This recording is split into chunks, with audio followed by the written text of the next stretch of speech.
সকালের নাস্তায় শুকনো পোড়া নান রুটির রেসিপি।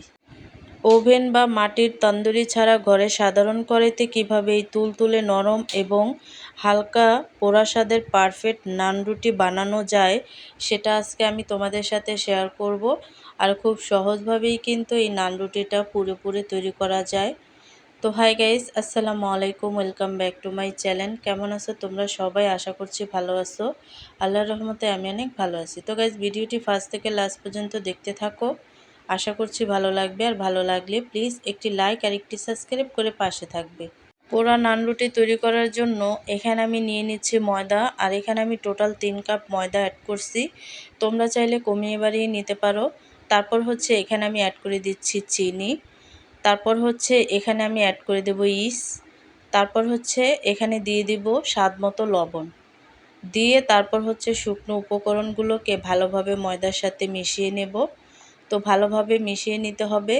তো ভালোভাবে মিশিয়ে নেওয়ার পরে এখানে আমি হালকা কুসুম গরম পানি দিয়ে তারপরে হচ্ছে একটা ডো তৈরি করে নেব। তো ডো মাখার সময় পানি যেন খুব বেশি গরম বা একদম ঠান্ডা না হয়, আঙ্গুল সহ্য করতে পারো এমন কুসুম গরম পানি দিতে হবে। তো আমি কিন্তু কুসুম গরম পানি দিয়ে তারপরে হচ্ছে ডোটাকে তৈরি করে নিচ্ছি। আর এই ডোটাকে কিন্তু ভালোভাবে ময়াম করে নিতে হবে। যতটা সম্ভব ভালোভাবে ময়াম করবে, তাহলে কিন্তু যত বেশি ময়াম করবে তত বেশি এই নানগুলো ফ্লাফি হবে। তারপর হচ্ছে এখানে আমি অ্যাড করে দিচ্ছি ঘি। তোমরা চাইলে বাটার ইউজ করতে পারো বা রেগুলার রান্না করার তেলও ইউজ করতে পারো। ডোটাকে ভালোভাবে ময়াম করে নেওয়ার পর 1 ঘন্টার জন্য আমি এই ডোটাকে রেস্টে রেখে দেব। আর তোমাদের হাতে যদি সময় না থাকে তাহলে কিন্তু তোমরা এই ডোটা দিয়ে সাথে সাথেই নাস্তাটি তৈরি করতে পারো। তো দেখো, আমি কিন্তু 1 ঘন্টার জন্য রেস্টে রেখে দিছি। আর 1 ঘন্টা পরে দেখবে যে ফুলে ডাবল হয়ে গেছে। তো দেখো, 1 ঘন্টা পরে একেবারে কিন্তু ফুলে ডাবল হয়ে গেছে।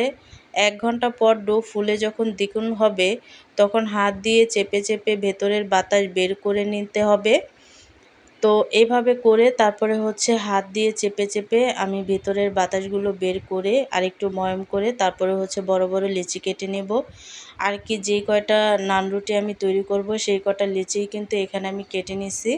তারপর হচ্ছে একটা লেচি নিয়ে হাত দিয়ে ভালোভাবে চেপে চেপে আমি নান রুটির একটা শেপ দিয়ে নেব। তোমরা চাইলে কিন্তু এই নান রুটিটা হাত দিয়েই তৈরি করতে পারো। হাত দিয়ে তৈরি করলেও সহজ হয়। রুটি বেলার সময় খুব বেশি পাতলা করবে না, একটু মোটা করে বেলবে। তো মোটা করে বেললে কিন্তু নান রুটির শেপটাও সুন্দর আসে এবং ভাজার সময়ও কিন্তু অনেকটা ফুলকো ফুলকো হয়। আর হচ্ছে তাওয়াতে দেওয়ার আগে রুটি এক পিঠ সামান্য পানি হাত দিয়ে লাগিয়ে নেবে। এতে রুটিটা কড়াইয়ের সাথে লেগে যাবে না আর খুব সুন্দর ফুলকো হবে। তো দেখো, এভাবে করে আমি রুটিটাকে উল্টিয়ে পাল্টিয়ে তারপরে হচ্ছে ভালোভাবে ভেজে নেব। আর ভাজতে ভাজতে একেবারে পোড়া পোড়া টাইপের তারপরে হচ্ছে কিন্তু এই নান রুটিটা তৈরি করব। আর তোমরা ভাজতে ভাজতেই দেখবে একসময় কালো কালো হয়ে মানে পুড়ে পুড়ে গেছে। আর এই নান রুটিটা কিন্তু এভাবে পুড়ে পুড়েই তৈরি করতে হবে, কারণ এর নামই হচ্ছে পোড়া নান রুটি।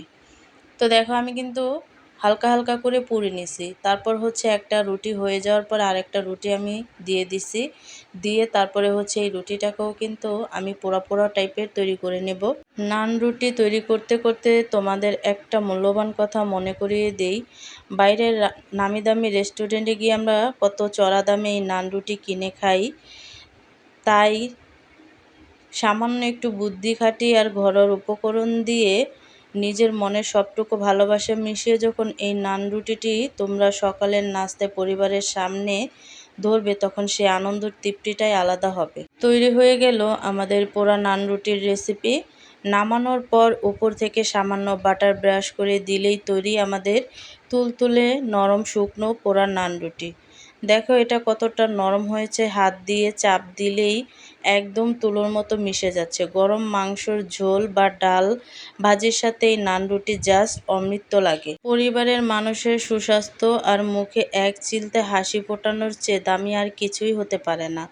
নিজের হাতের তৈরি এই ফ্রেশ খাবার স্বাদ আসলেই রাজকীয়। তো আমি কিন্তু উপর দিয়ে একটু বাটার দিয়ে দিছি। আর এই বাটারটা দিলে কিন্তু গরম গরম এই নান রুটিগুলো খেতে দুর্দান্ত লাগে। তোমরা যদি বাসায় ট্রাই করো তাহলেই বুঝতে পারবে যে এই নান রুটিগুলো এই বাটার দিয়ে কেমন লাগে। তো আমার কাছে কিন্তু খুবই সুস্বাদু লাগে ঘরোয়াভাবে এই নান রুটিটা পোড়া পোড়া। তো আজকের এই স্পেশাল সকালের নাস্তার রেসিপিটি তোমাদের কেমন লাগলো কমেন্ট করে জানাতে কিন্তু একদম ভুলবে না। তো ভিডিওটি ভালো লাগলে লাইক দেবে এবং আমার চ্যানেলে নতুন হয়ে থাকলে চ্যানেলটিকে সাবস্ক্রাইব করে আমার পাশেই থাকবে। তো আজকের রেসিপিটা কেমন লাগছে অবশ্যই কিন্তু কমেন্টে জানাবে। তো অন্য কোনো রেসিপি নিয়ে তোমাদের মাঝে আবার চলে আসবো। আজকে এই পর্যন্তই। সবাই সুস্থ থাকবে, ভালো থাকবে। আল্লাহ হাফেজ।